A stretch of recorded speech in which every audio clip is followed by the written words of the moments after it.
దర్శి పట్టణంలో నమ్మకముగా నాణ్యముగా అందమైన ఆభరణములను అందుబాటు ధరలతో సకాలంలో అందించి ఖాతాదారుల మన్ననలు పొందిన Amrutha Sai gold house and pawn broker. తాకట్టు వ్యాపారం, బంగారు ఆభరణములపై రుణ సౌకర్యం కలదు. ఇట్లు మీ దేవతి రామారావు, దేవతి ఈశ్వర్ సాయి.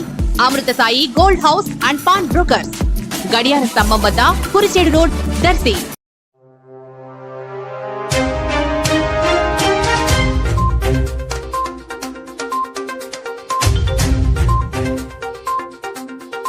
దర్శి నియోజకవర్గం దర్శి మండలం రాజంపల్లి గ్రామంలో పండగ వాతావరణంలో ఎన్టీఆర్ భరోసా పథకం లబ్ధిదారులకు పింఛన్ నగదును అందజేసిన రాష్ట్ర సాంఘిక సంక్షేమ శాఖ, విభిన్న ప్రతిభావంతులు మరియు వయోవృద్ధుల సంక్షేమ శాఖ, సచివాలయం మరియు గ్రామ వాలంటీర్ శాఖ మంత్రివర్యులు డాక్టర్ డోలా బాలవీరంజనేయ స్వామి, జిల్లా కలెక్టర్ శ్రీమతి తమీం అన్సారియా, అలాగే దర్శి నియోజకవర్గ ఇన్ఛార్జి డాక్టర్ గొట్టిపాటి లక్ష్మి చేతుల మీదుగా లబ్ధిదారులకు నగదును అందజేయడం జరిగింది. ఈ సందర్భంగా అవ్వాతాతలు తమ సంతోషాన్ని వ్యక్తం చేశారు. అలాగే పింఛన్ సొమ్ముతో పాటు ముఖ్యమంత్రి లేఖ, రసీదును సచివాలయ సిబ్బంది అందజేయడం జరిగింది. నూతన పింఛన్ 4,000, పెరిగిన బకాయిలు 3,000 కలిపి మొత్తం 7,000 రూపాయలు అందజేయడంతో ప్రభుత్వానికి కృతజ్ఞతలు తెలిపారు లబ్ధిదారులు. ప్రభుత్వం ఏర్పడి నెల రోజులు పూర్తి కాకుండానే హామీలు అమలు చేయడంతో నారా చంద్రబాబు నాయుడు ప్రభుత్వ పనితీరుపై ప్రజలు ఆనందం వ్యక్తం చేస్తున్నారు. ఈ కార్యక్రమంలో దర్శి నియోజకవర్గ ఇన్ఛార్జి డాక్టర్ గొట్టిపాటి లక్ష్మి, ఆమె భర్త doctor Kadiyala Lalit Sagar, Kanigiri RDO John Irwin, DRD APD